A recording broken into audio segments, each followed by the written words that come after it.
এবারও রমজান সামনে রেখে খাদ্যপণ্যের কৃত্রিম সংকট তৈরির শঙ্কা কাটছে না। এরই মধ্যে অভিযোগ উঠেছে, গভীর সমুদ্র থেকে আনা খাদ্যপণ্য খালাস না করে লাইটার জাহাজে আটকে রেখে বাজার অস্থির করার চেষ্টা করছে ৬টি বড় আমদানিকারক প্রতিষ্ঠান। সংকট সমাধানে আমদানিকারক ও ভেসেল মালিকদের সঙ্গে গেল মাসে ২ দফা বৈঠক করেছে নৌ পরিবহন অধিদপ্তর। সংস্থাটির মহাপরিচালক জানান, বন্দরের সক্ষমতা না থাকায় পণ্য খালাসে দেরি করছেন এজেন্টরা। ঘাট না পেলে তো কিভাবে আনলোড করবে? তারা প্রথমে নৌকায় আনলোড করছে, ছোট নৌকা আবার ঘাটে যাচ্ছে, অত বোনাফাইড ঘাট না, ওইসব ঘাটে গিয়ে তখন তারা মাথায় করে আনলোড করতে, তাহলে সময় বেশি লাগছে। তো এখানে যদি স্বয়ংক্রিয় কোনো গ্র্যাব অথবা ক্রেন ব্যবহার করা হয় তাহলে এটা ৩ দিনে খালাস করা সম্ভব। আরও জানান, নির্ধারিত সময়ে পণ্য খালাস না করায় ১৩টি লাইটারেস জাহাজকে সোয়া ১ লাখ টাকা জরিমানা করা হয়েছে। এসব নৌযানে নিবন্ধন স্থগিত করা হবে বলেও জানান তিনি। আমরা আইনগত ব্যবস্থা নিচ্ছি।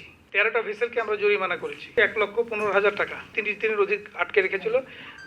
দুইটা কোম্পানির এগেইনস্টে আমরা মামলা করছি। নৌ পরিবহন অধিদপ্তর জানায়, পণ্য মজুত ঠেকাতে জাহাজ পরিদর্শনে কোস্টগার্ড, নৌ পুলিশ ও নির্বাহী ম্যাজিস্ট্রেটের সমন্বয়ে কাজ করছে ৩টি টাস্কফোর্স।